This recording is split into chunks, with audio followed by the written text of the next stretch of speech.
Hey everybody, it's Mike. So today I want to talk to you about the idea of victim blaming. So first, what is victim blaming? Specifically when we're talking about relationships with people with borderline personality disorder or narcissistic personality disorder.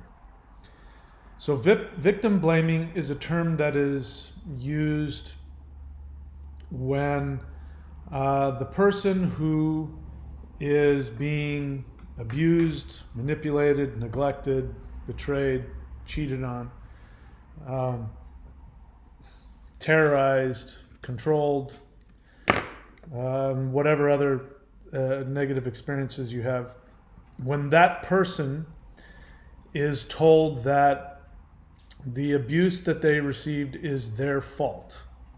So that's victim blaming. And the question is victim blaming something that happens whenever somebody says that you're responsible for what has happened with you inside of a relationship? So I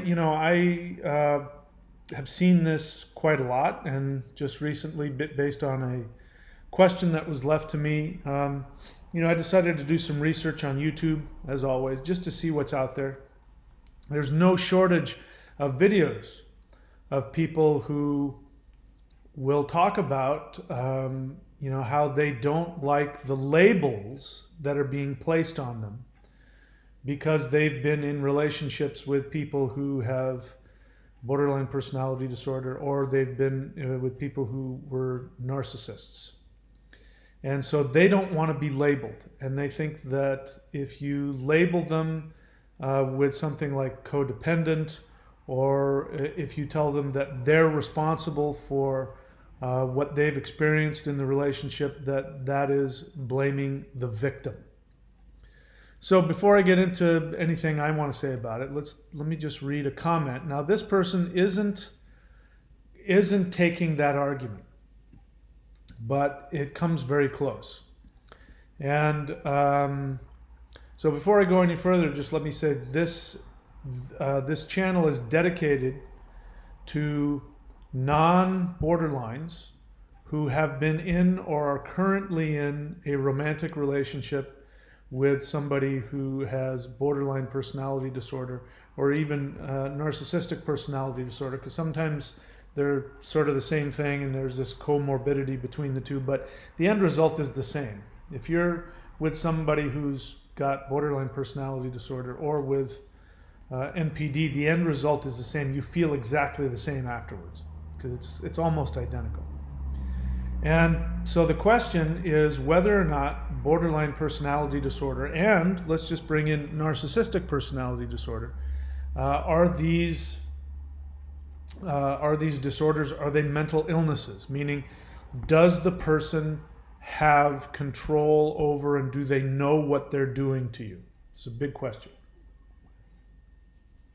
So I talk a lot about how important it is to understand that borderline personality disorder is a mental illness. If you don't understand that, you won't be able to heal. You also won't be able to leave them.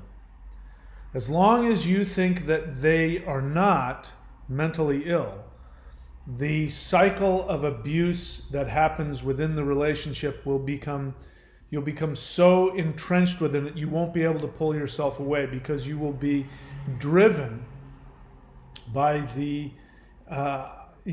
just the absolute irresistible desire to get them to understand.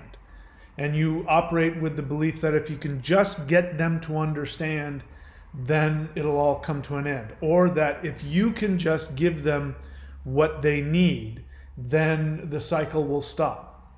But that's only if you don't accept that they have a mental illness.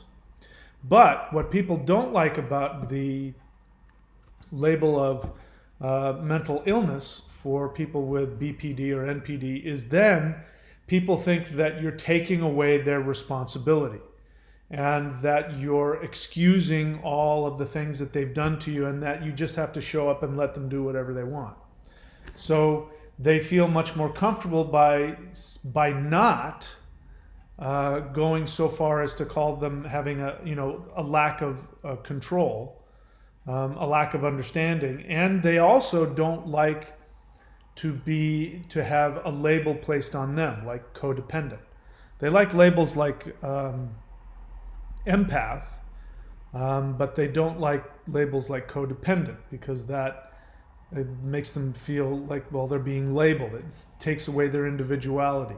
It makes them feel as though that somebody who labels them a codependent is minimizing the trauma that they've experienced and minimizes how deceitful and confusing the whole scenario is. So before I get into my rant about it, let's take a look at a comment. Now this is a comment from a guy who, as I said, he's not taking that tack. He doesn't realize it, but he wants to have a discussion with me. First off, let me just say, if somebody is abusive to me, I block them. If they're passive aggressive, I usually tell them, you're being passive aggressive. If somebody is in denial and they leave a comment on my channel, then I take it upon myself to try and help them understand, or if they're uneducated, which is a whole part of it. So there's a whole big range of things. So this person is making a good argument that somebody who would want to take the side of saying that calling somebody codependent is victim blaming, he's in the same neighborhood, even though he's not really trying to fight with me about it. He's really trying to have a discussion. So he's responding to one of my older videos. And this was when, if you want to watch this video, you can see me as I'm coming out of, literally just coming right out of the relationship with the borderline. And I'm really talking to myself in this video. I'm talking as though I'm teaching other people, but what I'm really doing is I'm trying to convince myself of what I need to hear so I can completely separate. And that's what I said. The first thing that I needed to do was understand that borderline personality disorder was in fact a mental illness. It wasn't just somebody who had problems. It wasn't just somebody who was traumatized. It was much more than that. So the video that I made this person response to is called Borderline Relationship, the Worst Mistake You Can Make, Communicating with Your Borderline Ex, I think is the entire, communicating with, I can't see the whole thing because it's cut off. So this person responds, and again, I hope this person watches and I hope you listen. I'm not trying to criticize you. I really am trying to help you by acknowledging your very good argument. So this person says, there is a big question. Are they, meaning the borderlines, are they unaware that how they affect people and what are the consequences of their actions? In other words, are they unaware of the consequences of their actions and how they affect people? And then he says, or have they just learned to pretend that they are unaware in order to justify their irresponsibility and continue their manipulation without any rational judgment? And then, so that's really, he's acting like there's a question, but it's not. What he's trying to make the point is, his position is that borderlines have just learned to pretend that they are unaware in order to justify their irresponsibility and continue their manipulation without any rational judgment. So he's making the argument that they're choosing to discard any rationality. He goes on to say, as you mentioned, they are very intelligent. So he's making the argument that intelligence means rationality. So he's making that connection there. So what he's trying to do, and people do this in arguments, is they lay foundational assumptions.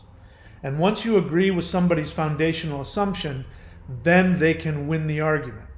So he's trying to get me to, he's trying to say that I have made some foundational assumptions, and he's trying to take things that I've said and create his foundational assumption in the hopes that I will bite that and accept that, and then, he'll have a better place to give his point of view, which is that they are in fact aware of what they are doing and they have control over what they're doing and they're choosing to be this way, and for whatever reason, we'll discuss that later.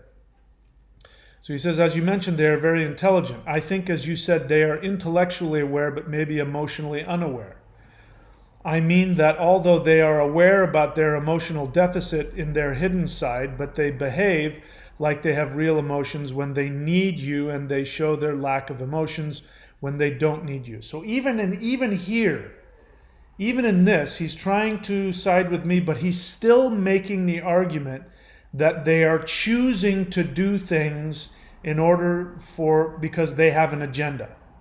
So his whole thing is based on they have an agenda, and they are calculating their behaviors in order to get only what they want. So again, he doesn't realize it, but he's really needing to hold on to the idea that the borderline has control over what they're doing. Let's see. I believe that some of them are adapted. So now he says, here's what I believe. He's throwing his belief out. I believe that some of them are adapted to abuse us by their academic knowledge about their mental disease. So he says they're using their mental illness. So now do they have a mental illness? They don't. Now he's willing to say that they do have a mental illness, but they know what it is, and they're choosing to use it as a manipulation tool. In other words, I couldn't help myself. I have a mental illness. And by the way, you'll find the borderline I was with, the last thing she wanted to do was admit that she has a mental illness. So there's an assumption here. We have to determine whether or not this assumption is rational on his part for even thinking this. They use it as a weapon. So now he's talking about it. Now he's making a fact. So this is a manipulative way of communicating. And a lot of people do this, and this is a passive-aggressive way of doing it. He starts out by putting out there a question as though he thinks there's possibly a question, and then he starts, placating me and my beliefs, and then he goes and basically tries to lure me into his belief, which is completely opposite of that, which is they use it as a weapon. Whenever you spot anything which proves they have a problem, they refer it to symptoms that BPD is defined by them. For example, they deny past and pretend to forget things. So this is a whole other subject. Do they pretend to forget things, or do they actually forget? They deny their past and pretend to forget things whenever they want to escape reality. But at the same time, in their inner side, they can remember everything if they want to. They have studied about their disease, and they use their symptom for justifying their devastating behavior. So he makes the point very clearly. He thinks they know exactly what they're doing. I'm not quite sure how he makes the conclusion that they have a mental illness, but it doesn't really count because they know what their mental illness is, and they're choosing to use it. They're pretending that they can't remember what's going on, but really inside they do. But he's making all of these statements. So the big problem with this is he's really not willing to address the possibility that the borderline has a mental illness. He's really got an agenda to really disprove that, and he's trying all kinds of ways to do that. Now, he is trying to have a communication with me, so he's not trying to be passive aggressive, but what I hear in that is that he really is attached to the idea that they do know what they're doing. So the question is, why do victims of borderlines and narcissists, why do they need to believe that their abuser knows what they're doing? Just hold on to that question. Why do they need to believe that? For instance, if you walked up to somebody who you knew was say a schizophrenic, meaning they didn't know the difference between here and there. There's that movie, I forget the name of the movie, it's about some genius musician, and he has schizophrenia, and he's standing next to somebody, and they're both looking up in the sky, and there's a plane in the sky, and he says to the guy next to him, he says, "Are you flying that plane?" And it's obvious when you hear that question that the guy's insane, that he has a mental illness. He clearly does not have a clue what's going on. How can somebody be standing next to you and be flying a plane at the same time? Because obviously some things aren't connecting upstairs. So if somebody like that were to act in ways that were harmful or abusive, we would go, well, yeah, I mean, he's got a very serious mental illness. We wouldn't take it personally. But when we're with borderlines and narcissists, the question of their mental illness, their mental state comes in because, we take it personally. We get really hurt and we get really angry, understandably so. And so the question is, do they know what they're doing? Do they have control? To what degree do they know? That's an important question. To what degree do they know what they're doing? And to what degree do they have control over what they're doing? According to this guy, they know what they're doing. They may have he doesn't really know what a mental illness is or isn't. He doesn't really know how he feels about that, but they may have something called BPD, which he's aware of, but they use it. They use it to manipulate and hurt you and all that. So before we go any further, let's take a look at the traits that make somebody have borderline personality disorder. In terms of romantic relationships, the borderline, what defines them in a romantic relationship, because they've got a whole other life besides romantic relationships, but what defines them in terms of romantic relationships is that they split on you, which is they either love you or they hate you. You're either their favorite person or their most hated person. They will go in a second from loving you and feeling like you are the most beautiful, wonderful partner and I want to marry you, to I can never have any contact with you ever again. You are extremely destructive and hurtful to me. So we're all in agreement, right? That's how borderlines act in romantic relationships. And by the way, when I use the word borderline, of course, I'm talking about somebody who is most likely not in any kind of therapy and most likely either not diagnosed or in denial of that diagnosis. They can still be in therapy and still act like that, but if we're talking about a borderline who is in therapy, that's obviously not what and has made some progress. Obviously, that's not who I'm talking about. So I respond back to him because he says, again, he throws out a fact which is not a fact, but he throws out an assumption. By the way, Donald Trump does this all the time too. He says, many people have said, and many people think, and I said this, and many people believe. That's like, if you hear him, that's a mantra of his. Many people this, many people that, and he uses that to justify his behavior. So this person does that here. He says, there is a big question. Are they unaware of how they affect people and what their consequences of their action or not? Now, that's not necessarily true. That's just him throwing it out there, as though just because there's a question means that it must be a valid point. To which I respond, there's also a big question of whether the earth is round. There's a lot of people out there who believe that the earth is flat. So there is a big question about whether the earth is round or whether the earth is flat.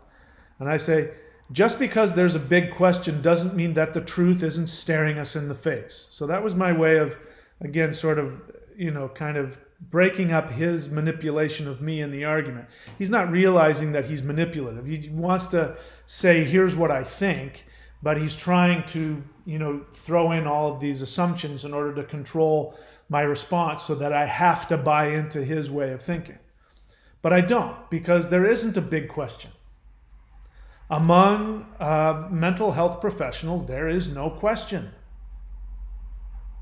There's only one person that I know of who is a mental health professional, meaning they're, a counselor, who goes on and goes out of their way to say that borderline personality disorder is not a mental illness, except for the problem that the person who says that is themselves somebody who has borderline personality disorder.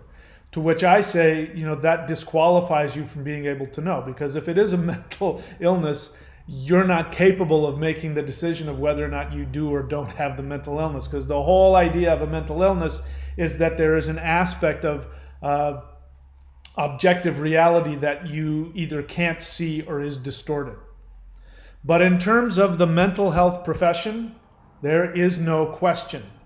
It is an absolute consensus that borderline personality disorder is a serious mental illness. Of course, there is gradations of it, right?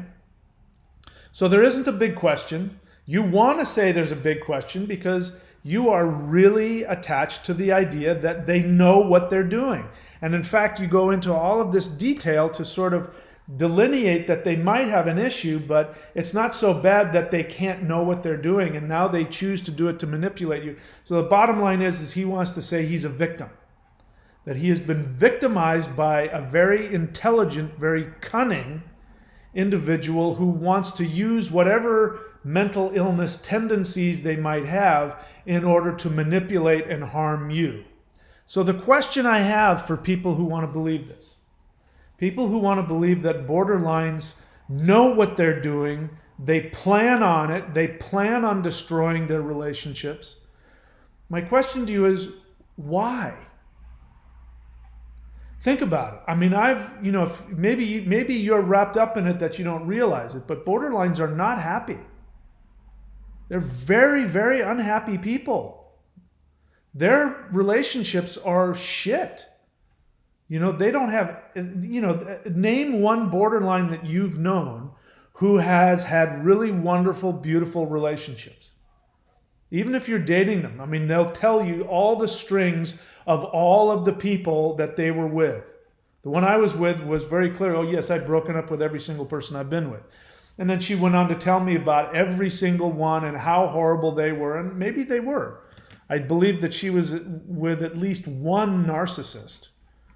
And she stayed with that one the longest because there's no intimacy with a narcissist, so there's no reason for the borderline to leave, because the reason why borderlines leave is because of the intimacy.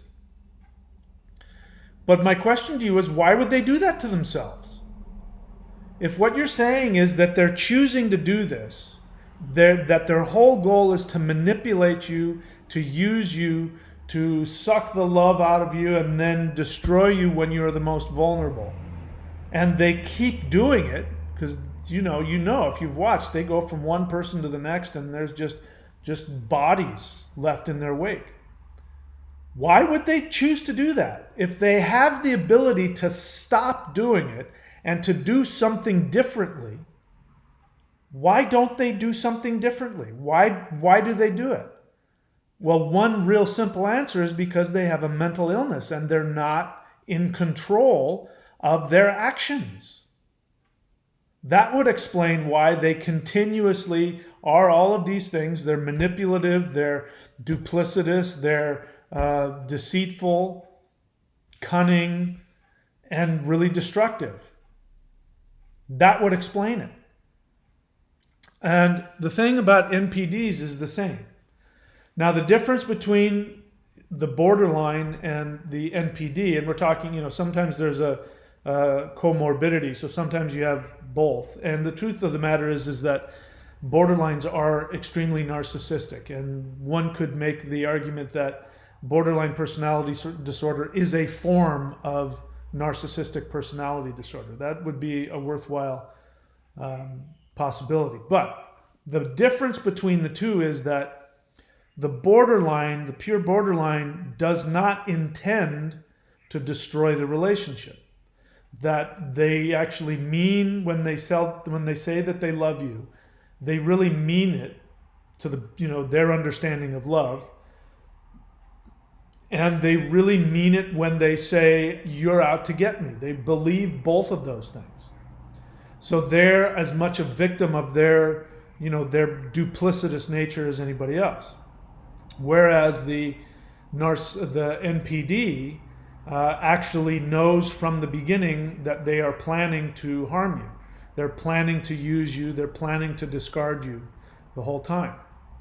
And mental health experts have made some have thrown out the theory that borderlines should be called vulnerable narcissists, because they have the same issue, but they're more vulnerable about their feelings. I've made this observation, and I'll make it again. According to the statistics, the majority of borderlines are women, the majority of NPDs are men. And I think they're the exact same issue. It's just being determined, the variation is a result of the hormonal changes within them. So somebody who's more feminine, women, they have more, what's the opposite of testosterone? I forget what is that hormone? Estrogen. They have more estrogen. Estrogen is associated with nurturing and motherhood. And so, very feminine women have that more nurturing side of it, more emotionally vulnerable. So even, as a man, as your typical, stereotypical heterosexual, alpha male type, I can tell you that my experience of women is that they're, quote, more emotional.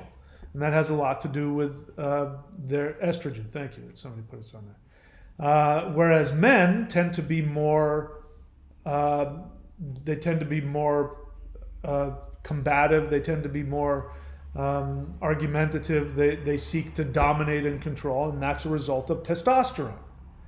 So my take is that borderline personality disorder and NPD are the same thing through the filter of different hormones. So I kind of like the idea that borderline personality disorder is more of a vulnerable narcissism. But the thing about NPDs is that NPDs are much less likely to be able to get any help in therapy because they have much more firmly entrenched defense mechanisms, which is the case for men in general. Men, I mean, you can tell by the way I am. I'm very brash with people. I'm very straight to the point. I don't, deal with any, I'm very reactive. I don't take any guff from anybody. That's, I've got a lot of testosterone in me, so that's where that comes from. So men have have evolved to have firmer defense mechanisms. Because for a man, out on the battlefield, to sit there and acknowledge where they went wrong will get you killed. Not only get you, but everybody else in the army with you. You're out there hunting with your bow and arrow and your spear. You can't sit there and spend time to think about where you were wrong in your feelings because you're going to get eaten by a mountain lion or something. So the testosterone creates the defense mechanism, so it's a lot harder.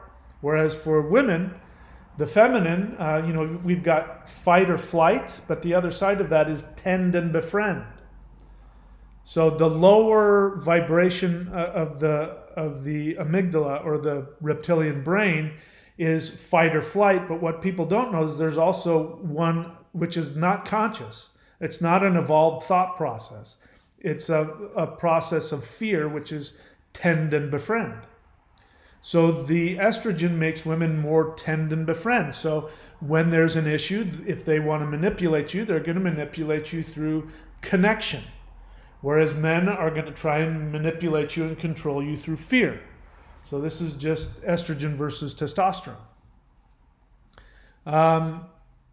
So what was my point on all that, besides spouting and trying to sound intelligent? I was trying to make the point that they're the same thing. Anyway, let's get back to this. Victim blaming, that's what I'm really trying to focus on here. So going back to the thing. So I respond to him and I say, there's a big question of whether the earth is round, but just because there's a question doesn't mean that the truth isn't staring us in the face. And here's what I said to him. I said, it's obvious that you were hurt. Why is it obvious to me that he was hurt? Because he really needs to judge the intention of the borderline. He needs to judge their intention as that they know what they're doing and they're planning it out. They're manipulating you. Even they're using their mental disease. And they're knowing how to manipulate you by saying they have a mental illness. And the reason why he needs to believe that is because if he can prove to himself that the woman that he loves knows what she's doing, then there's a possibility that he can convince her that what she's doing is hurtful, and once she realizes that what she's doing is wrong, that then she'll be able to stop, she'll turn around, love him, and accept him. So his need to get me to believe that they know what they're doing isn't coming from a desire to know the truth. It's coming from a need to get her to love him. Now, there's a lot, what I find really ironic is that people who like to use the word victim blaming, and I get accused of victim blaming codependence a lot, the people who like to use that, who want to believe that they are, that they're empaths, the empath is somebody who, they'll say, I'm a carer. I love and I care and I can't help it. I see how much pain they're in and I just want to go and nurture them and take care of them. And that's why I stay. It's not because I'm dependent. It's not because I need their approval. It's just because I care so much about them and I'm a healer, I'm a giver. If that were true, then why are you so full of rage? Because the people I've run across who are the most rageful to me and the most abusive and the most judgmental of me when I say to them, you're a codependent, are the people who claim to be the most loving and caring. So the disconnect is there. And I want to ask those same people who claim to care. No, I'm with the borderline because I care about them. I want to ask you, why would they do that to themselves?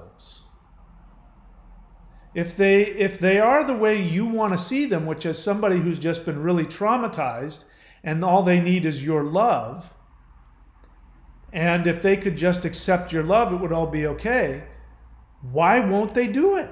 Why are they going to wait until the most inopportune moment for everybody to completely destroy you and then, cheat on you with somebody else?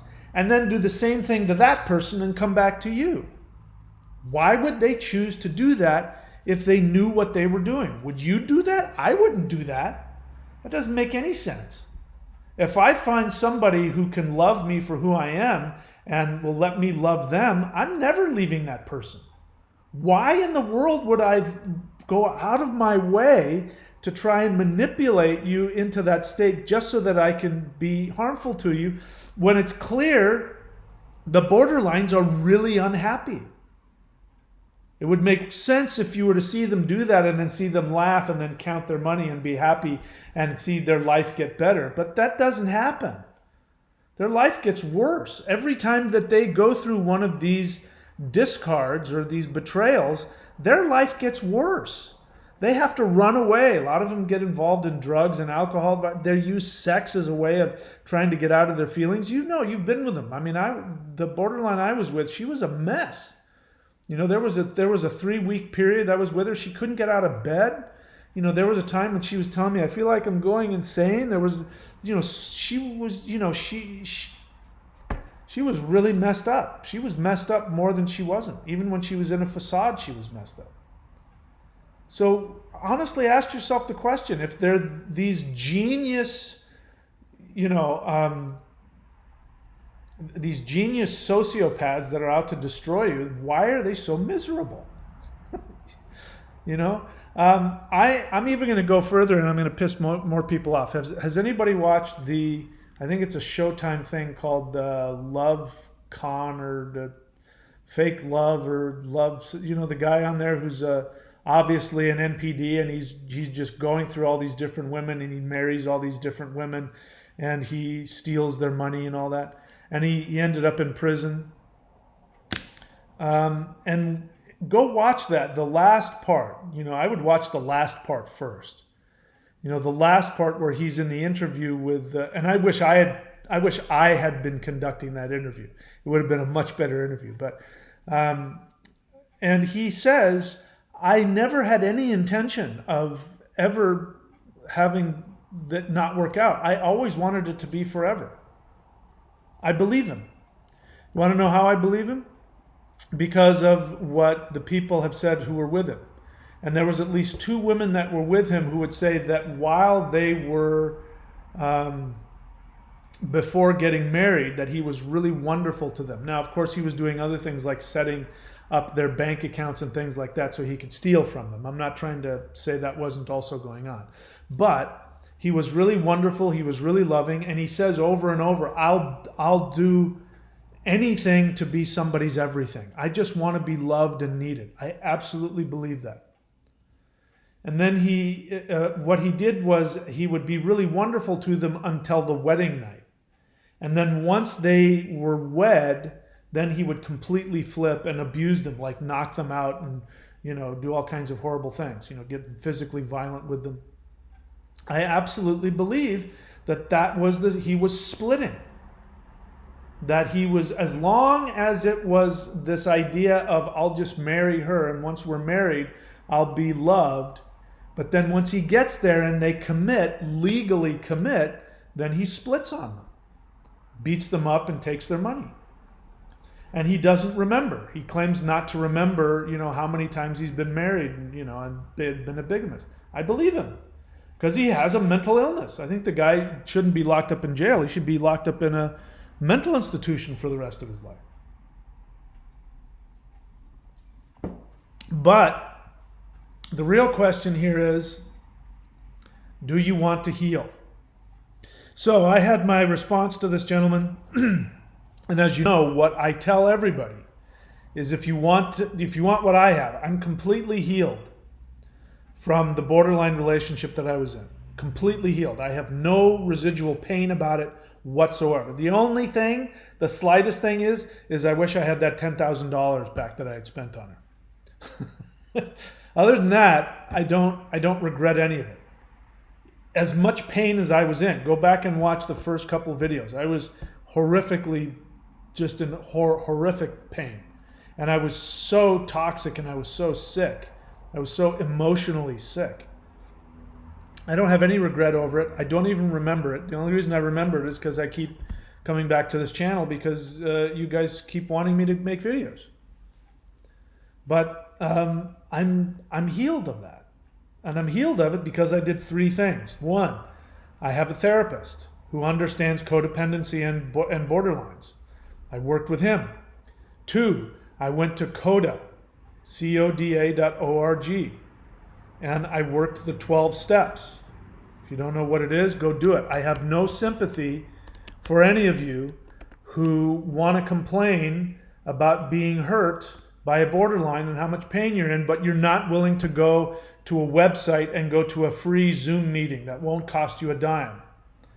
Even if it's in another country and you have to get up early in the morning to do it. Doesn't matter. I have no sympathy for you if you're not willing to do the work.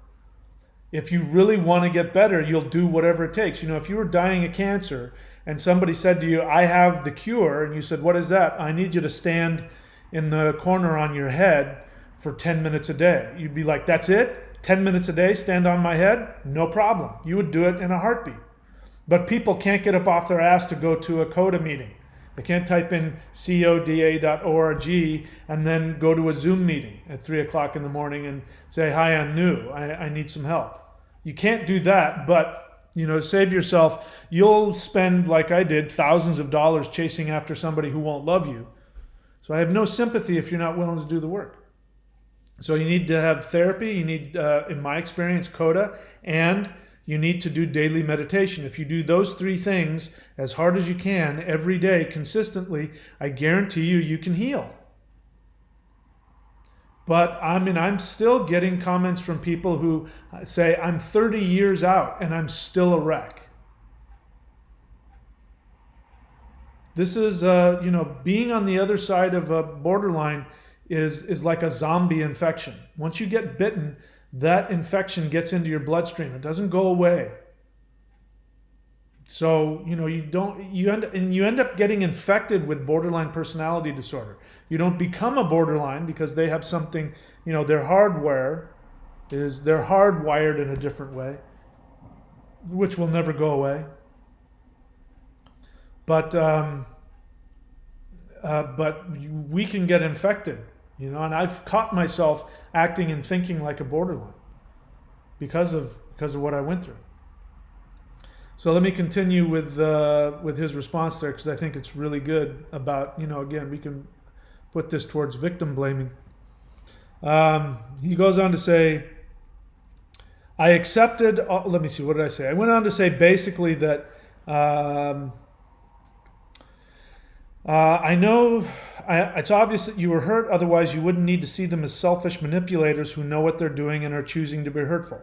If they are sane, like you say, then you have the right to judge them as someone who, quote, has just learned to pretend that they're unaware in order to justify their irresponsibility and continue their manipulation, unquote. That's what he said. To have the need to see them this way means that you're still waiting for them to apologize and love you the way you want. If you accept that they have a mental illness, then you must take full responsibility for your choice to continue to be with someone who has proven time and again that they cannot or will not love you the way you want. Then I mentioned him by name. Have you sought counseling for your codependence? Have you tried the three-pronged approach? Do you want to heal and let go of the pain? To which he responds, I accepted all consequences of my decisions and my actions which ruined my life. No, you haven't. How do I know you haven't? Because you still want to blame her that she knew what she was doing, and that by, extension of that, because she was so smart and knew what she was doing, and don't get me wrong, they're genius manipulators. Don't get me wrong, they are genius. But what was I going to say? You didn't accept consequences because if you had accepted the consequences, the first time that they do it, you would go, wow, why did I choose to be with this person? I'm out of here.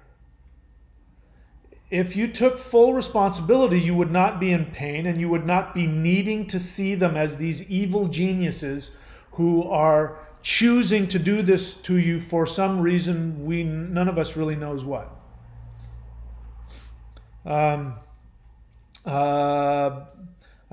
He says, I accepted all consequences of my decisions and my actions which ruined my life because I trusted her emphatic and repetitive promises. So you trusted her promises. You don't say anything about looking at her actions because that's the proof. When the thing about people is that their words are almost meaningless. Somebody has to earn your trust before their words mean anything. That's why people don't get married right off the bat. Unless you're like us and you meet a borderline, like I was talking about marriage with my borderline, within the first week. Of course, I didn't do that, but I was talking about it to her. So I'm with you. I'm not judging you. It takes one to know one. The reason why I know all these things about you is because they were true about me. So I'm not judging you. Otherwise, I'd be judging myself. So he says he accepted all the consequences of his decisions because I trusted her empathic and repetitive promises. And then finally, when I followed her instructions, do you listen to that? Who does that? I followed her instructions. She changed her mind in my most vulnerable state, and then I understood that she was a high-functional, quiet borderline. So if you truly understood that she was a high-functional, quiet borderline, then what would have happened would have been an acknowledgement of, oh my God, of course. She's got a mental illness. That's why. Well, no wonder she's got a mental illness. She can't help it. So you keep saying that you take responsibility, and you keep saying that you understand that she's a borderline. But understandably, you're not unique, by the way. You're just like all of us. We're all the same. We've been bitten. It's a zombie disease. Once they bite you, it gets infected and you start to become a zombie. I get it. Just knowing that they had borderline personality disorder doesn't mean you understand what that means. And it doesn't mean that you have the ability to wake up, like I just said, and go, wow, of course, they've got a mental illness. Why wouldn't they do that? I understand, because you've got the borderline zombie disease. So you need to get a shot. You need to get some antibiotics in there quick. Otherwise, the longer that it stays in you, it doesn't go away. He says, I understood that she was a high-functional, quiet borderline who was expert in gaslighting. So he went from the definition of a mental illness into she's this evil genius. So in other words, he's a victim. How could he possibly? He's a victim. She's expert in gaslighting and denying whatever happened.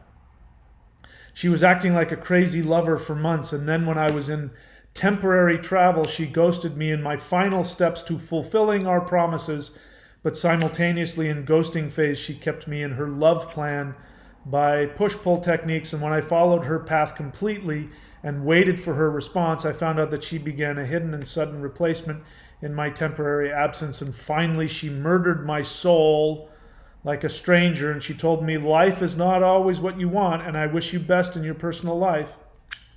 I get that. That's typical. That is a typical borderline codependent relationship. What do you hear the theme in here, though?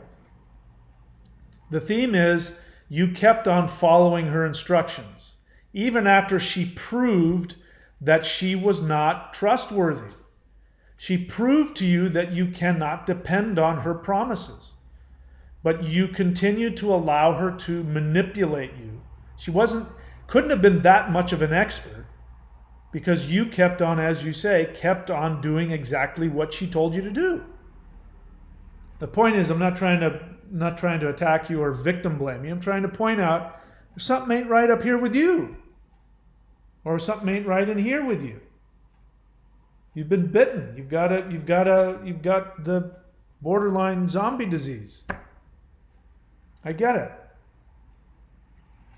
So this whole idea that I'm victim blaming, there is no such thing. When it comes to these relationships, there is a borderline, non-borderline relationship where somebody is a victim. You want to know who that is? That's when a mother is a borderline and she has a kid. That baby is the victim of a borderline, because a baby doesn't have any defenses, doesn't have any power to make any choices. The baby has to, and the woman I was with was the daughter of a borderline. I came to find out. I dated another one very briefly, 3 or 4 dates, and found out that she was the daughter of a borderline. Those are the true victims. You want to know who the true victims are? Those are the true victims. Doesn't mean they're not responsible for everything that they do, but you're also responsible for everything that you do. So I want you to understand something, that people who use the phrase victim blaming, those people in my experience tend to be the most angry, the most resentful, the most passive aggressive. I'm not blaming them either, because I understand they're in a tremendous amount of pain. I know I was. So I don't blame them for that. But the way the universe works is that once you become aware, you're then responsible. So if you can become aware that you are in fact not a victim, and that for somebody like me to say you chose to be with that person, that once you become aware that you chose to be with that person, then you are then responsible to do whatever the hell it takes to go get yourself better. In other words, you've been bitten by the zombie, you're infected with the zombie bacteria, it's going to turn you into a zombie. You need to go get a shot. If you don't go get a shot, and you know that what you need to do is get a shot in order to be cured, if you know what you need to do is stand in the corner on your head for 10 minutes a day in order to be cured, and you don't do it, nobody's, you're the only one that's responsible. But the thing about the zombie bacteria is that once it gets in your system, it starts to tell you that it's not there. It starts to tell you that you're not infected. And isn't that interesting that you're thinking exactly like the borderline? Because what do the borderlines do? Let me read to you what a borderline does. Because there's some on my channel, and somebody responded to, see if I can find it. Here it is. Borderline on my channel. And I made a video, BPD, loving a borderline. Why do I feel like he, she is my eternal soulmate? And this person, and what I make the argument in that video and in other videos, that the reason why borderlines split on you is because, just like this person said, you do exactly what they want you to do, which is what they want is they want to feel loved. They want to feel deeply and intimately loved. And when you do that successfully, they make it very difficult for you to do that. That's what they're always bouncing around doing all kinds of strange things, and you're trying to figure out where. And then at some point you get in there, and the love gets in there, and trust me, they do feel it. But when you successfully love them, that's when they split on you. That's when they leave you. That's when they attack you. That's when they turn on you. That's when they cheat on you. And so I was making that point in this video that the very thing that they want and the very thing you want to give them and the very thing they're asking for you to give them is the very thing that makes them discard you. This borderline responds to that and says, the more intimacy that I have with someone, the more repulsive they are to me. This is not the sign of an evil genius. Okay? This is not what somebody who is planning your demise because they know what they're doing and they're planning out how to destroy you so that they can, for some reason, end up alone and unloved, because that's the end result. This is, you can hear the complete lack of anything rational. There's no rationality to this. This is the sign of a mental illness. This is coming from a borderline. The more intimacy that I have with someone, the more repulsive they are to me. Then she goes on to say, I always thought it was due to being duped, being deceived. So do you hear what this guy is saying is that borderlines are these evil geniuses who are extremely intelligent and are very good manipulators. All that is true. And their only reason for doing this is to manipulate you and deceive you and cause you pain. And the borderline says that the reason why that she feels repulsed when somebody is intimate with her is because she immediately thinks that they're deceiving her. So do you see? You've been bitten. You're now walking around. She's discarded you, whatever you got away, whatever happened. You were with a borderline, you got burned bad, and now you're moving along in life and you're thinking exactly like a borderline. You know, they've been planning it out this whole time. They're these master manipulators. They're geniuses at deception, and they know that they have this thing, but they really don't have it. But they're using it and hiding behind it so that they can convince you and get you to care about them more. And you got bit. You've got borderline personality disorder, secondary syndrome. That's what happens. She says, I'll read it again, the more intimacy that I have with someone, the more repulsive they are to me. And I always thought it was due to being duped, being lied to, being manipulated. So I say the same thing to the borderline as I do to the person who's being victim blamed. It's not my fault. You don't understand. They manipulated me. They're geniuses. Don't tell me it's my responsibility for choosing to be with someone over and over again who has shown that they can't be loved and that they'll hoover me back in and then lie to me again. They did it 10 times to me before, but this time will be different. I'm the victim here. Can't you see that? So I say to this individual who I've had a back and forth with and who I appreciate being on the channel, by the way. She knows who she is. I appreciate you being on the channel and I appreciate you sharing. So this is not an attack. I hope you understand that. I say nope, because she says, I always thought that was due to being duped. I said, nope, that's how you were programmed to think by your early trauma. You have been programmed to think that anyone who loves you must be lying to you. So how are they duping you? What evidence do you have that every person who experiences intimacy with you is deceiving you? By loving you? And then I say, can you see that this is a result of a mental illness? Because this is a borderline who, in my experience, is having a hard time coming to terms with that and kind of wants to deny that they have a mental illness. They're feeling victim blamed when I say you have a mental illness. But it's not the case. Borderlines, I'm not blaming you in the slightest. I have an understanding of what happened to you when you were an infant. And the neglect and abuse and whatever else you went through broke you. It literally broke things in your brain. So for me to say that you don't have a mental illness is not to acknowledge the depth of your trauma. The reason why this individual wanted to be with this borderline is because he himself also had to have experienced childhood trauma. And so people are right when they say that codependency is a trauma response. That's true. It doesn't change the fact that it makes you temporarily insane, because it does. Because only an insane person would keep going back to somebody that keeps abusing them and manipulating them, as you say, and drawing them in just to reject them. Only an insane person keeps doing that. And I know, because I've been in that insanity where you just can't. You know that you're being abused. You know that the pain you feel is really damaging to you.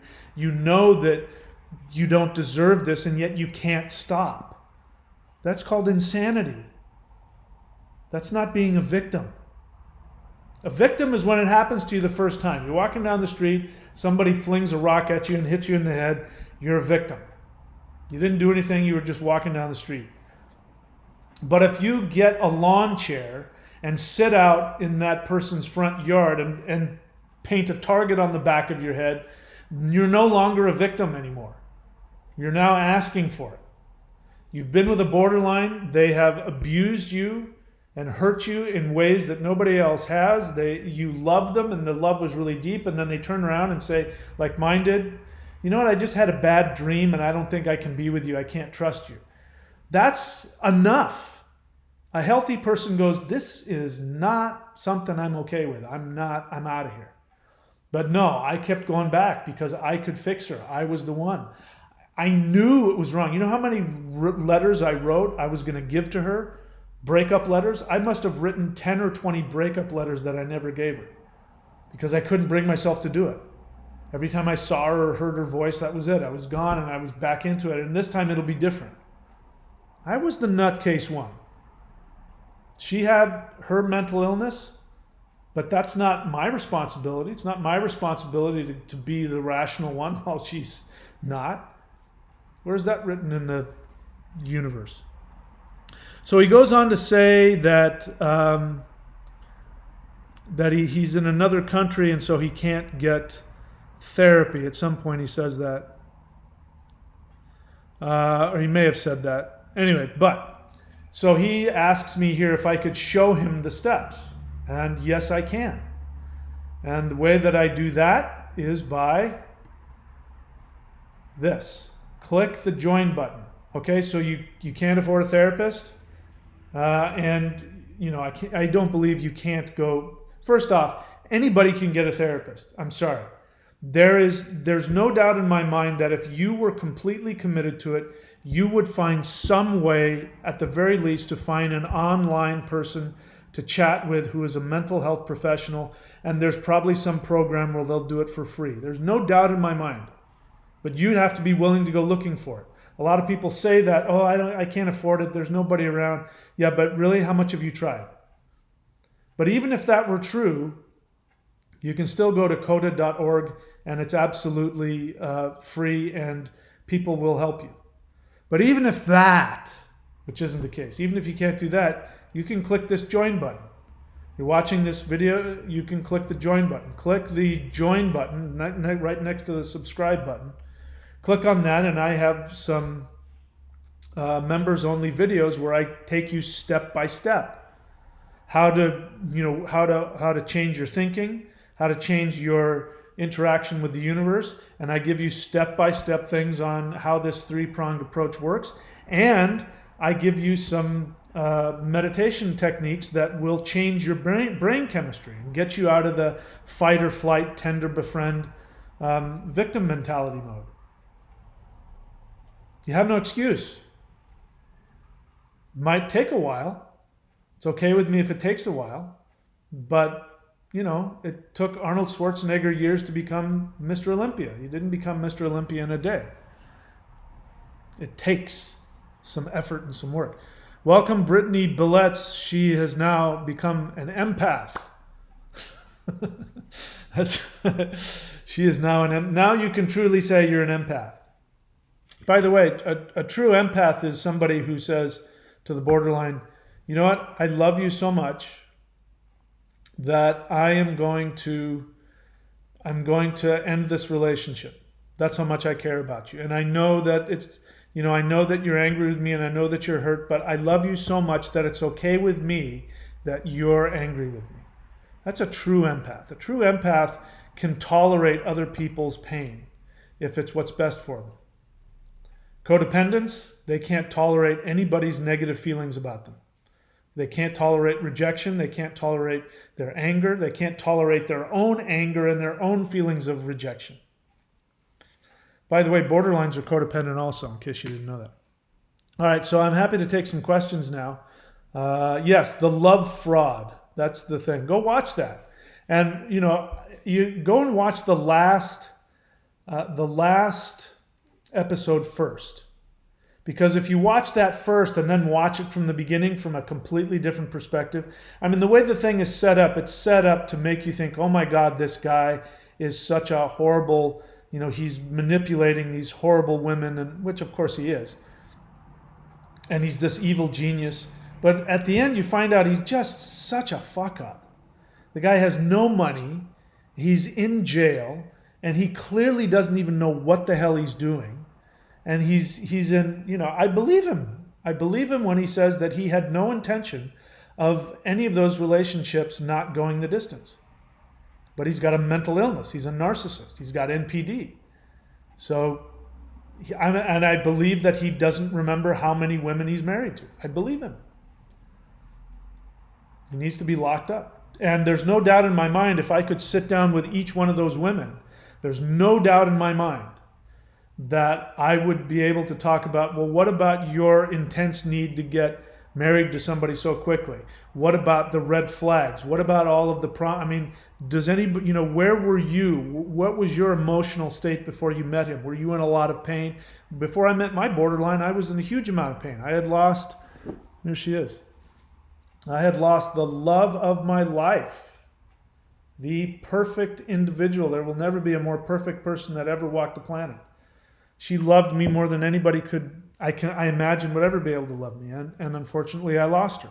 I was torn up and I had this huge hole inside of me. 2 years later, borderline came along and, that was my self-delusion. There's no doubt in my mind, every single one of those women that he was with, if you talk to them, you'll find out they're self-deluded and vulnerable by their own doing. They need help, but there's no victims here. The moment somebody shows you their true colors, and everybody does, the moment you see their true colors, you're no longer a victim. All right, so the best way to interact with me, by the way, is an honest question. Because if you want to double down on whatever your belief is, and trust me, I'm going to be able to see through it, I'm gonna reveal it to the rest of the world. So if you don't want me to reveal your self-delusion, then only ask a question. So Stacy Marshall says, I'm not full of rage, ? Is there a question mark? Are you asking a question or are you giving me a statement? I'm not full of rage. There is a spectrum, empath, psychopath. Really? Who made up this spectrum? Again, just because you write a sentence that makes a declaration doesn't make it true. I could write a sentence and say the world is flat. It's a declaration. It doesn't make it true. Just because you start something with this assumption and you make this declaration doesn't make it true. So it doesn't mean that disproves anything that I've said, nor does it mean anything that you say after that is going to necessarily be true. It may be what you believe, it may be what you want to believe, and it might be true, but just saying it doesn't prove that. This is a very typical codependent way of functioning. I'm going to throw out a truth there, I'm going to shove an assumption down your throat, and if you disagree with me, then you're a narcissist. Now, I don't know that this person is going to do that, but let's see. I'm not full of rage. There is a spectrum, empath, psychopath. An empath subconsciously feels out broken people. No, you don't. You know how I know that? Because you ended up with a borderline or a narcissist. If you truly had the ability to, as you say, subconsciously feel somebody out, you would have known, oh my God, that person is really dangerous. But that's not what happened, is it? You went, oh my God, they're in so much pain and they have so much. You still don't understand that it is a determined fact that the borderline or the NPD must destroy you. It's a fact. It has to happen. That's the nature of borderline personality disorder, NPD. When, as has been said by the borderline I just talked to, she says, when I feel intimacy, the more intimacy I feel, the more repulsed I am by you. If you truly have this ability to feel people subconsciously, what you really mean is unconscious, by the way. People misuse that word. You mean to say unconsciously. If you really have this ability to see into people's unconscious, you would immediately know to stay the hell away from that person. I knew, my unconscious knew, because my body went into severe pain. When I met her, I felt this fear. I felt like the devil was going to choke the life out of me. Didn't stop me, but I unconsciously knew. So I could say that I am an empath, but I didn't listen to my empathic truth. There's no doubt in my mind, Stacy Marshall, you didn't listen to yours either. Maybe you are an empath. So then all the more reason you must have known there was something wrong with this person, that they were going to be hurtful to you. An empath subconsciously feels out broken people. We believe we're in normal relationships until it's too late. Yeah, that's not the sign of an empath. That's the sign of somebody who is self-deluded. Because an empath is going to know that they're not in a normal relationship. You said until it's too late. In other words, until you're so far into it, you've been so deceived. Again, even if they are able to deceive you, you're claiming to be this empath. How the hell did you get so deceived if you're so psychically attuned to people's feelings? I have to call bullshit on that. Nothing personal, but that is just such a load of bullshit. Look, do you want to heal? If you want to heal, you got to get honest. And there's no doubt in my mind that if you believe that you are an empath, if you believe that you went in to take care of somebody and to nurture them, and they continually abandoned you, rejected you, betrayed you, there's no doubt in my mind that you are full of rage. Any normal person would be full of rage. So you're going to tell me that you're not full of rage? That you're an empath who knows what's going on? You can feel people's feelings, and yet I got in there and I didn't know until it was too late. So you deny that you're an empath? And you're going to tell me that none of that enrages you? That is also a problem. That tells me there's something wrong with you. There's some delusion, some denial. It sounds like codependence. And let me show you the symptoms of an empath. By the way, people say I'm not a codependent, I'm an empath. Well, being an empath is the first symptom of codependency. You can be an empath and not be a codependent. But if you were an empath that wasn't a codependent, you wouldn't end up in codependent relationships. If you're a codependent, though, the first symptom is that you're an empath. So let's take a look at what a chronic empath is. You could replace chronic empathy with codependence. Number 1, you're empathic. Number 2, you're a caregiver. 3, you're an optimism addict. You're always looking for the positive side. You're always going to believe, it's going to get better. Just give me time. It'll be okay.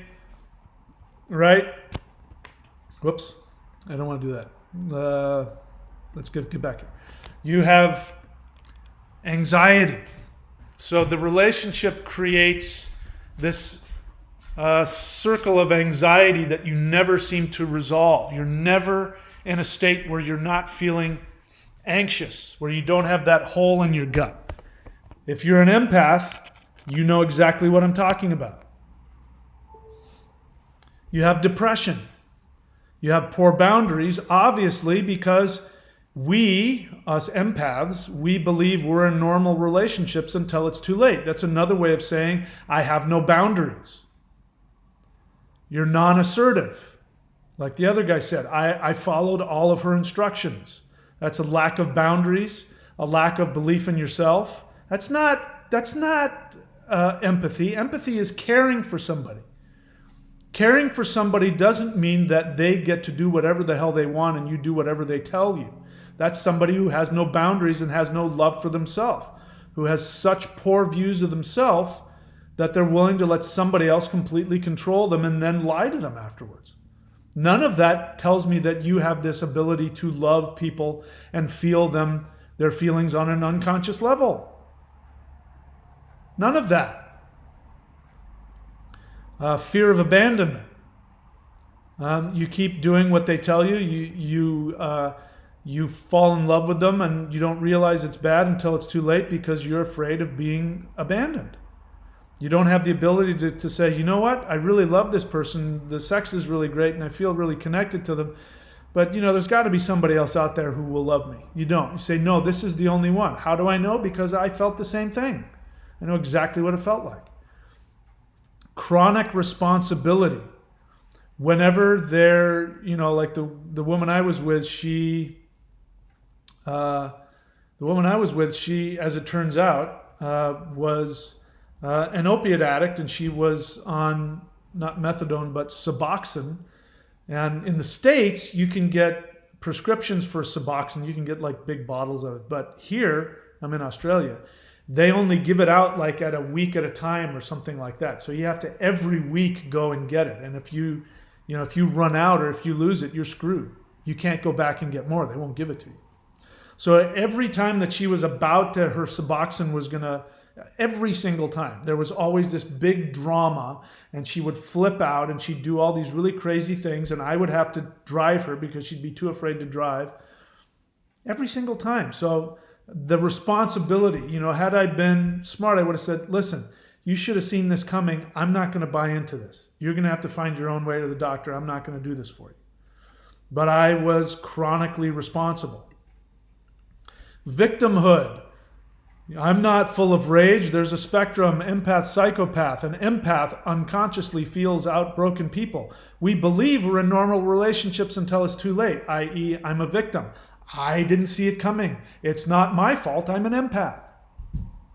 Trust issues. Anger. So resentment. There's no way for you to be in a relationship with a borderline and not end up resentful. Control. You want to know how I know you're controlling? Because as was said by the other individual, he kept on doing everything that she said. Then when she finally left him, he was upset. That's controlling. Placating somebody's unreasonable demands is a way to try and control them. Because you're saying, listen, I'm the only one that will do all the things that you want.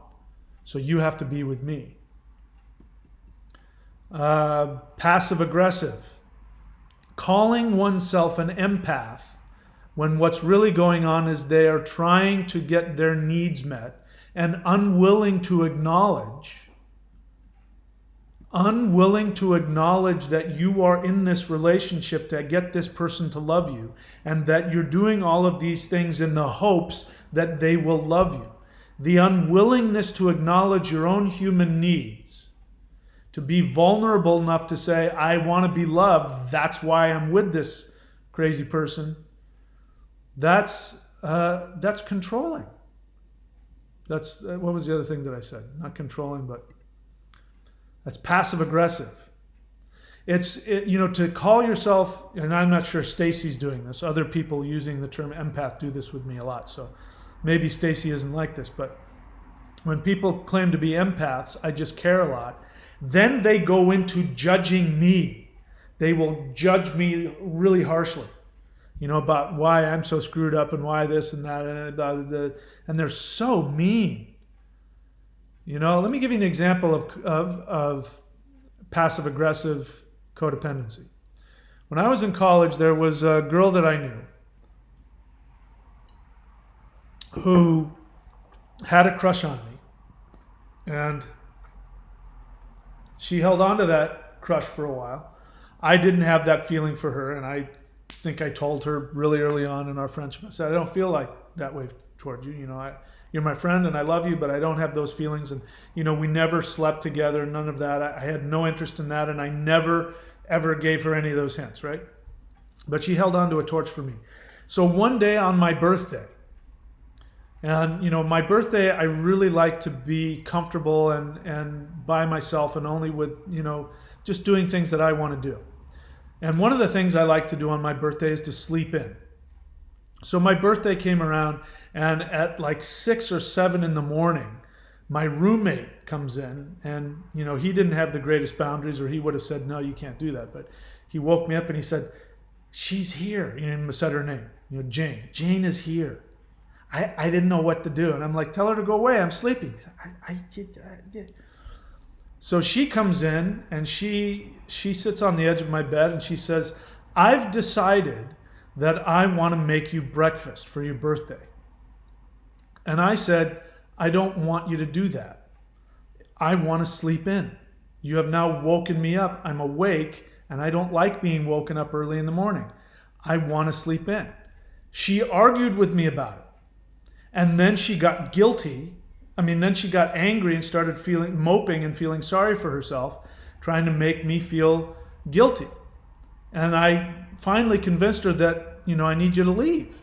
You're not being nice to me. You're trying to force yourself on me and I don't like it. Please leave. And my roommate came in and he was like, how did you do that? He's like, I felt so guilty. And I said, that wasn't for me, that was for her. Somebody, you might judge me for that, but that was really passive aggressive of her. It was a way of controlling and manipulating, and then she tried to use guilt to give me a birthday present. See what I mean? So this is typical. Chronic empaths, passive aggressive, feeling trapped. The other thing you hear about people who are in borderline relationships is that they feel trapped by the guilt, by the responsibility, by their own empathic need to caretake. So if any of these are what you're feeling, this is not a good thing. This is not a badge of honor. And Stacy Marshall, again, I don't know you, but obviously you want to make a point here when you say there is a spectrum of, on the one side, empath, and then the other side, psychopath, which is absolutely false. You're setting up a dichotomy where you're the hero and they're the villain. And the truth of the matter is that people who end up with borderlines and NPDs are coming from the same wound. You guys are cut from the same cloth. You're not on opposite sides of the spectrum, you're right next to each other. And that's why you get enmeshed with each other.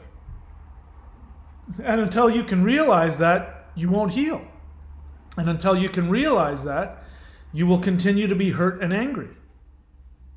So I'm not going to co-sign that for you. And again, just because you saw on some website or you saw on some video that somebody put a graph, and on the one side is the empath and on the other side is the psychopath. I can arbitrarily make up anything and make a graph and say it here, and then you can go repeat it. It doesn't make it true. Okay? All right, let's keep going. All right, Stacy Marshall says she still loves him and forgives him, but chooses not to be with him. I don't know. That may be true. That might not be true. What I hear in that is that loving him, when you say love, do you mean are you attached?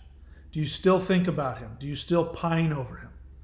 I can say that I love my borderline ex, but I have no need to be with her. I don't think about her. I don't pine about her. I don't have any regrets. I don't have any pain. I don't have any resentment. I don't have any longing. Do I want the best for her? Yeah. Do I have any desire to be around her? No. Do I need to say that I'll never see her again? No, I don't even need to do that. I'd like to think I'd be able to walk past her on the street and say, hey, how you doing? I hope things are going well, and keep going and not have a second thought about it. Stacy Marshall, my first left me pregnant and the second a few days after proposal. So you've had more than one. I can see why the narrative of being the empath versus the psychopath works for you, because you keep repeating yourself. That's not the sign of somebody who's truly loving.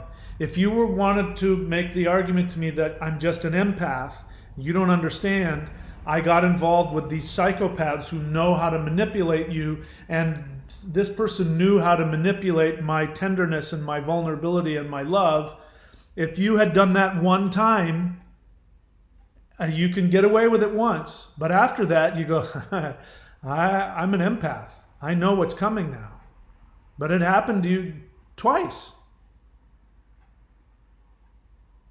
It means you're not an empath. It means that you have an unconscious, selfish, self-sabotaging need that the borderline or the NPD fulfills for you. It means that you've been damaged. You didn't get enough love and attention as a kid.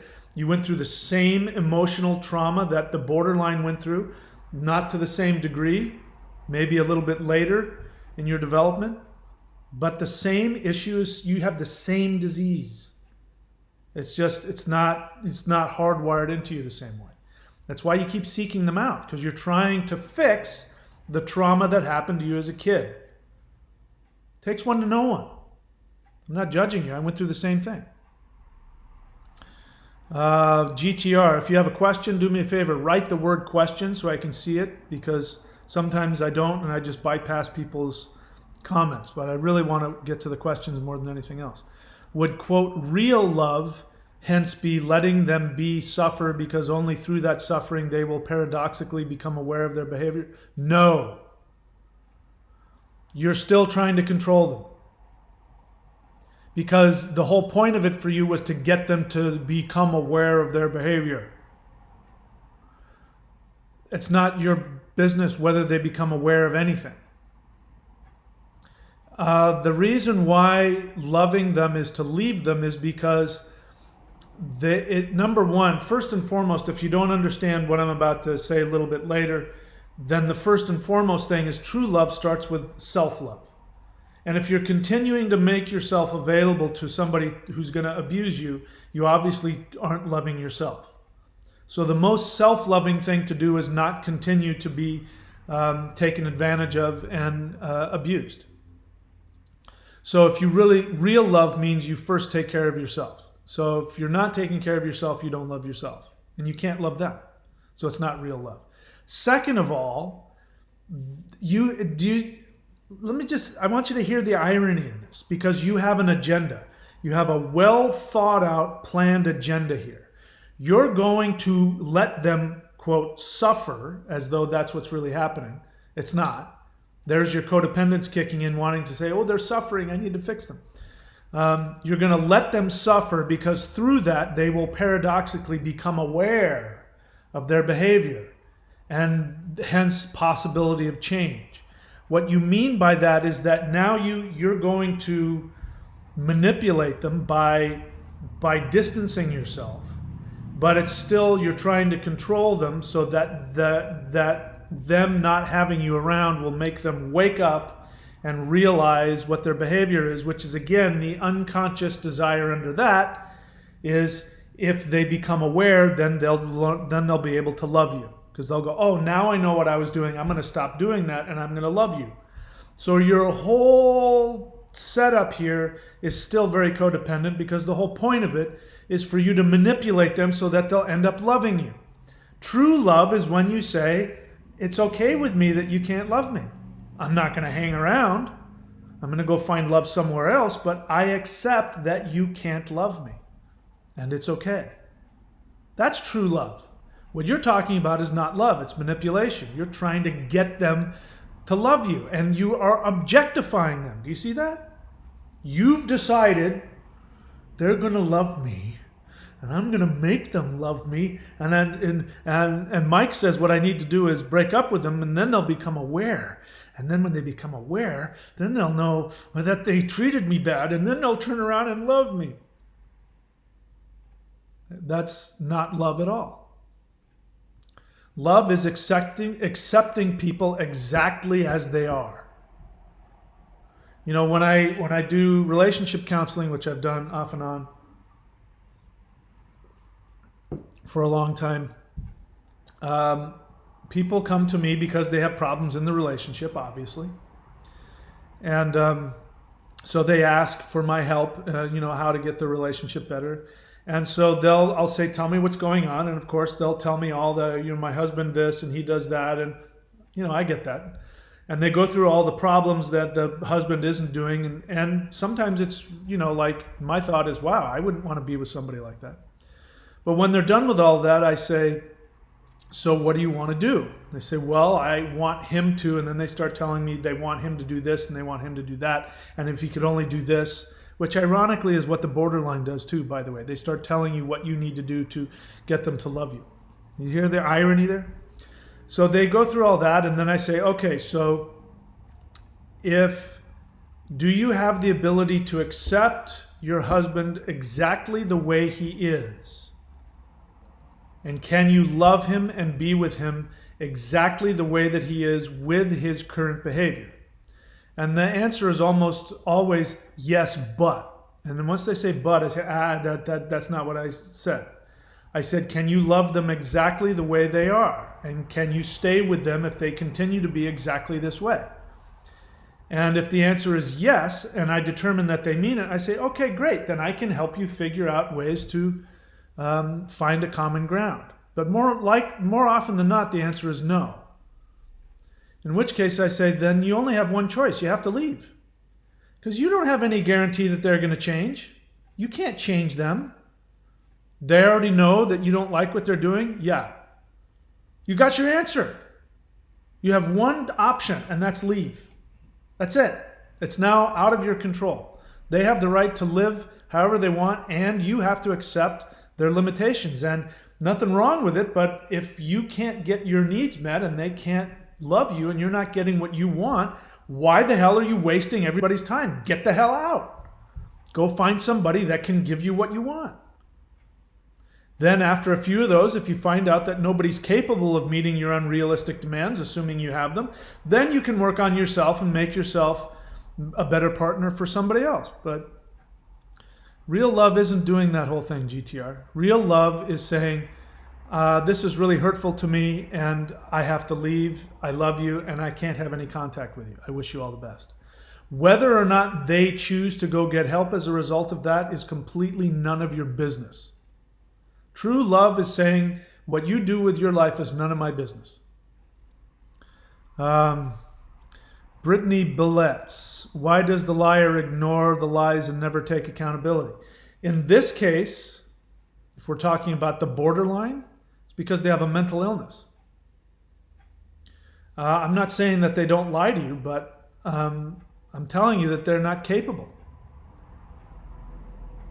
If that's hard for you to accept, I get it, but either way, what difference does it make? Here's the bottom line. Let's assume that that is right and that they are a liar that is never taking accountability and ignoring the lies. The bottom line is the same. You're still ending up with nothing. The real question is, why are you still there? You end up saying, I'm insane, I guess. Well, okay, I get it. I was insane too. I was with somebody that kept proving to me that they couldn't love me, and I kept staying. But it doesn't matter. The end result is the same. You know, once somebody shows you their character, it's your responsibility to get out. If you truly love yourself, then you'll have the ability to go, this person isn't choosing to love me or can't love me. Either way, it's the same. I'm out of here. Let's see what else. Why is it that the narc makes me feel bad when I leave? That's a whole other thing. They induce a feeling of guilt because, you know, guilt is what keeps you coming back without them, like you said, having to take responsibility. If you're willing to feel guilty, then they can keep pulling you back in without having to change their behavior. The other thing is your guilt is your job. You were trained as a kid to take responsibility for somebody else's abuse or dysfunction. And so the guilt is a reflex that you learned. When you were a little kid, in order to be loved, you had to take responsibility for what other people did to you. I know that I did. You know, even when I was an adult, I've shared this before. I was with my older brother was the narcissist in my home life. My dad was an alcoholic. My mom was had just messed up, seriously overprotective, manipulative, codependent. And my brother was definitely the narcissist, without a doubt. He was 5 years older than me. He was physically abusive, mentally and emotionally incredibly abusive to me. And the last time I saw him was a few years ago. Obviously, we were both adults. And he came in and accused me of making him, he's got some illness. He accused me of making him sick because I didn't do what he wanted to do 10 years earlier. And so because of that, he's got this now untreatable condition. And then he threatened me physically, and I said, that's probably not a good idea because I'm a trained martial artist and I'm bigger than you now. And to which case he said, well, that doesn't matter. I have a gun. I'm going to shoot you. In fact, I've been planning to do it. And he talked about how he's been planning to murder me. And of course, that ended that relationship. I never had anything to do with him after that. And talking to my mother the next day, she was trying to hoover me back in. She then tried to convince me that I had provoked him, that it was my fault, that he blamed me for his illness, and that he had threatened me and had threatened to kill me. That was all my fault. That was my job. So I learned growing up that whenever, and in adulthood, when I got in dysfunctional connections and relationships and things would go wrong and people would be abusive to me, I would in my head move everything around so that I could create a false narrative. I would sometimes take things out of context without realizing it and put together a past of what happened in order to say, yeah, that's my fault why they reacted that way. So it was my job to be the guilt sponge. You have a job also. Something in your childhood, somebody trained you to feel guilty whenever you take care of yourself. When you leave the narcissist who forces you to leave them. There's no doubt in my mind, Brittany, that it was not your choice.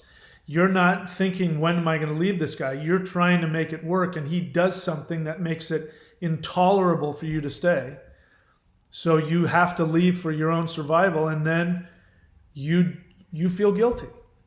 So all he's doing is he's taking advantage of the programming you already have inside of yourself. This is where we take responsibility. Run Zen. If you have a question, do me a favor, write out the whole question. Like use a subject, an object, and a verb, because your question matters, right? So you want me to answer it? Give yourself and your question the respect it deserves. Don't just fire off a bunch of things with a question mark at the end. BPD and treatment could change, question mark? That's not a question. I can kind of get what you're wanting to say. Or will be forever seek? I don't know what that means. She's my ex and I left her 1 year ago and now we talk again by social media only. I'm not sure if I'm not infected again. Yes, you are. You're talking to her. This is what I mean. Just because you're not in the relationship doesn't mean that the infection isn't there. I've had people say, yes, I've been single for 10 years. I got out of my relationship with my borderline and I've been single for 10 years and then I met a borderline and I was back. No, you were infected that whole 10 years. Because you don't end up going back to the borderline. You know what your borderline's in. Your borderline is so messed up, she's in treatment, and you left her a year ago, but you didn't go no contact. We talk again by social media only. I don't recommend it. She's only been in treatment for a year or less. I don't recommend it. True borderline personality disorder is going to take at least 10 years, and that assumes that the person is really committed to their therapy and really understands that they are destructive to themselves and others, and they are going to learn how to deal with their if you get back together with a borderline only a year after treatment, you might as well be handing a drug addict a needle full of heroin. You are her drug. You don't help. You're not helping her. You're making life worse for her, because she's going to go back to how she functioned, which is using you.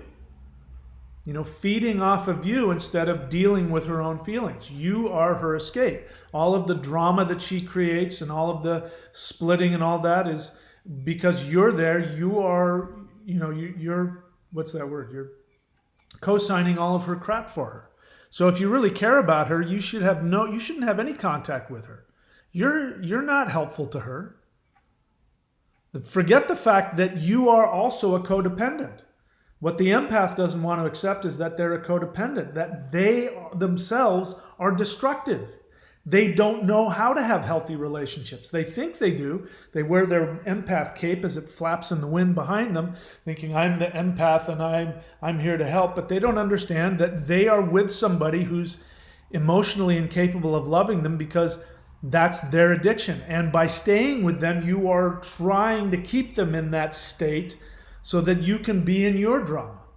Because the truth is, you are just as afraid of intimacy as the borderline is. You don't believe me? How many times have you dated guys who weren't borderlines who were boring? You've met guys who were nice, they have a good job, they're put together, but they're just boring. It's because you're attracted to the bad boys. I'm attracted to the ones who need me. When I went on to a dating site, this was, I don't know how many years ago, but this was really good example of a codependent looking for trauma. So I interacted with somebody and some woman, and she said, if I can remember what she said, I don't know if I want to meet you because you seem so like you seem to know what you want in life and you seem so put together. I don't know that you'll ever need me. I didn't respond. I said, okay, that's fine. And I just let it go. But what I wanted to say was, let me get this straight. You want to be with somebody that needs you, and you don't want to be with somebody who's self-sufficient, who's able to take care of their own needs. So does that make a lot of sense to you? You want to be with somebody who's so screwed up that they can't live unless they have you around to pick up after them or whatever it is that they need from you? Because a relationship is two people coming together based on their strengths. And a borderline and a codependent, or a borderline and an empath, are getting together based on their wounds. How do I know that? Because you say, as I did, oh my God, I just see how much pain they're in, and all I want to do is just love them and take care of them. You are bonding to their wound. As opposed to what I did have, as opposed to having the real thing, which is somebody that you connect with based on their strength. And that you have your strengths come together and you help each other on each of their individual paths, and your life gets better and their life gets better. Did that ever happen with a borderline? Didn't happen with me. Both of our lives started spiraling down. In fact, it was more like, I was going along and I decided to hitch on, her boat, and next thing I know, we're both just spiraling down. My BPD is a sex addict. Is that a common trait? Yes. In BPDs. Let's see.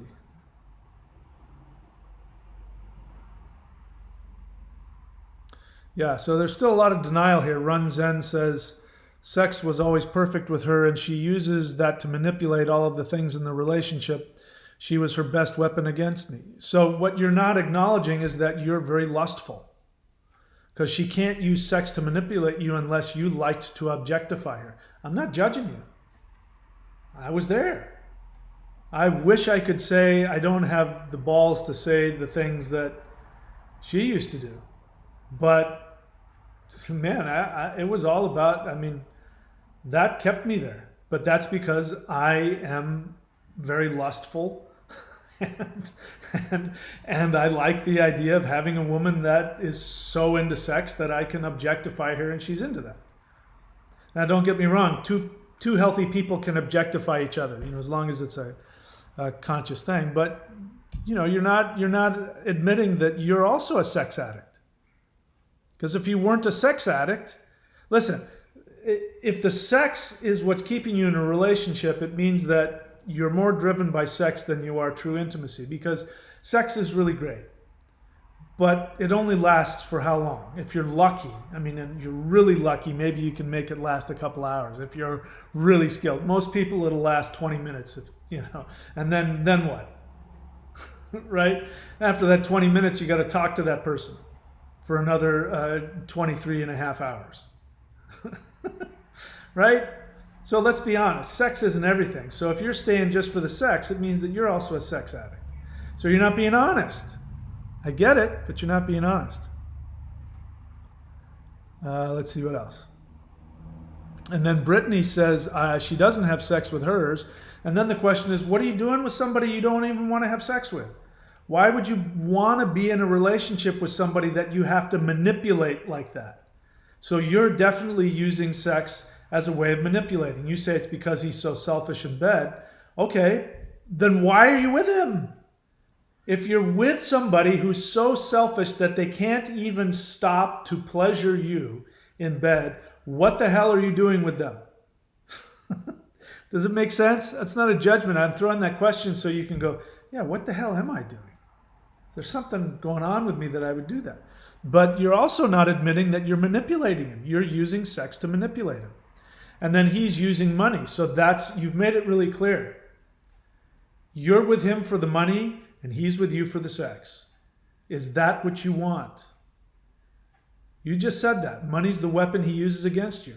You want to isolate that, and we could, if I were to just bump into you onto the street, you might start telling me how you don't understand how horrible he is. He's really selfish in bed, and he uses money against me. And, you want to lay the story about how he's the manipulator and you're the victim. But you're choosing to be with him, and you're doing whatever the hell it takes to get his money. Otherwise, you wouldn't be telling me that money is a weapon. And everything is symbolic, so I get that. Money indicates love. I understand that.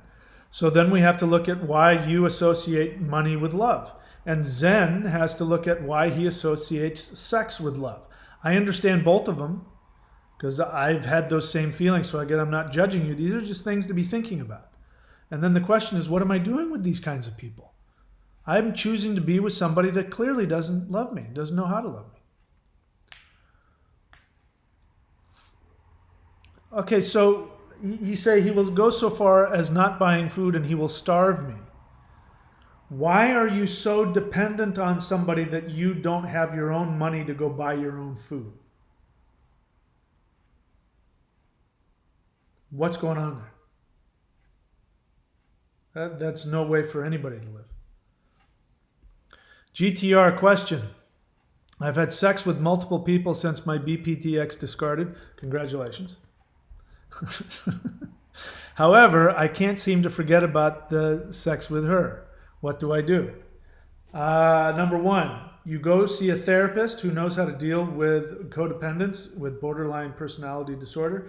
Number two, you go to coda.org and you go up to a free Zoom meeting and you say, hi, I'm new, I need a sponsor to help me work through the steps. And three, you meditate on a daily basis. It's the same answer. I'm going to give the same answer to any of these questions. And I mean it. That's the answer. And click this. Click the join button and become a super empath. Brittany is an empath, which I appreciate. But you need to get the super empath if you want to get to the members only videos. And I teach you how to, you can walk through that whole thing. I teach you exactly what to do it step by step. And if you do what I do, you can have what I have. It might take you a little longer.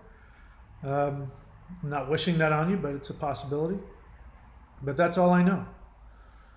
You can't make those feelings go away. I felt exactly like you did. Again, I wish I could tell you what my BPDX used to do that nobody else in the world has ever been able to do, that, oh my God, and it was horrific. Yeah, it was like, oh, nothing will ever be the same. That's since changed. I don't feel like that anymore. Now that I think about it, it was like, oh, that's interesting. But, It's not that big of a deal. The fact that you're having, so let me tell you something about sex in general. So good sex means that you're unconsciously connecting. And I can tell you the crazy ones are always the best ones in bed. That's always the case. But it also means that unconsciously your wound and their wound is connecting.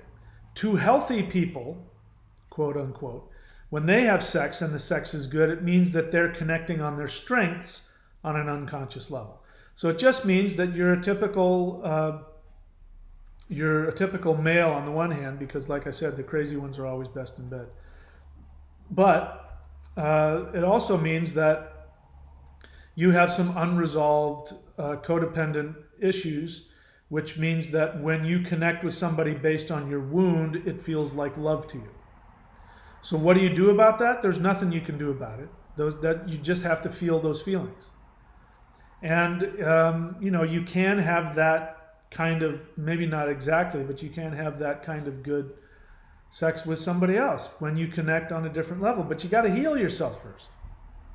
You got to do those 3 things: therapy, 12 steps, and meditation every day. Got to do it every day, and however long it takes. And eventually you can heal yourself completely. And then you can look back on that and go, wow, that was interesting. I climbed Mount Everest. I'm glad I did it. I don't want to do it again. That was a lot of work, but yeah, I remember doing it, and that was interesting, and I'll remember that. And that's how I think about that my borderline ex used to do, that I don't think anybody else is capable of doing, and that was the most amazing, sexual experience I ever had. But I don't mourn about it. I go, that was interesting. I'm glad that happened. And to be honest, I don't know that I would want that again, for reasons I won't go into. All right, there you go. Nothing else? All right, so I hope I haven't, Stacy Marshall, I hope she's still around. I hope I didn't drive her off with my thing. But look, the bottom line is the whole idea of victim blaming, there's no such thing. The only victims are little kids, little infants and little kids. Those are the true victims. And, somebody, driving in their car getting, shot by, a drive-by, and even then we might talk about why you're in a neighborhood where somebody will do that. But when it comes to being continuously manipulated, controlled, and we saw here, remember I was saying earlier, how you're a victim, but yet you keep choosing to be manipulated. And you saw somebody there, I said, what are you doing? Why are you not able to take responsibility for your own needs? Why does that person have that much control over you? That's a choice. Unless that person can convince me that they are incapable of taking care of themselves in those ways, which I don't think is very possible. Unless you can convince me of that, that's a choice that you've made. And so if you want to not be in pain, you have to acknowledge you're not victim blaming if I say that you have the power, because this is what I'm really saying. You have the power to choose the life and the relationships that you want. So if I'm saying to you that the pain that you're in as a result of being in one of these really dysfunctional, destructive relationships with one of these people with mental illness, if I'm saying that's your choice, that's saying that you have power. The good news is that if you had the ability to choose, not only choose, but choose to continue to stay in this unworkable situation, think of all the energy that it took to stay in the relationship. I wrote 10 or 11 breakup letters that I never gave. And if I think about all the effort that I put into writing those letters, if I just put 1/10 of that into taking full responsibility, I would have been out of there a lot sooner. So I'm actually saying that you have the power. You have the power to choose everything that you want in your life. So I'm not victim blaming you at all. In fact, the sad part is the people I'm saying are the victims are the borderlines, because they have a mental illness. And it's unfair of me to expect a borderline to be able to have a relationship. It's just unfair. It doesn't mean I'm going to stay in the relationship. It doesn't mean I'm going to continue to allow them to do what they do. But I mean, it's idiotic of me to ask a cobra to not have fangs. It's just insane of me to do that. Anyway, I'm starting to babble here.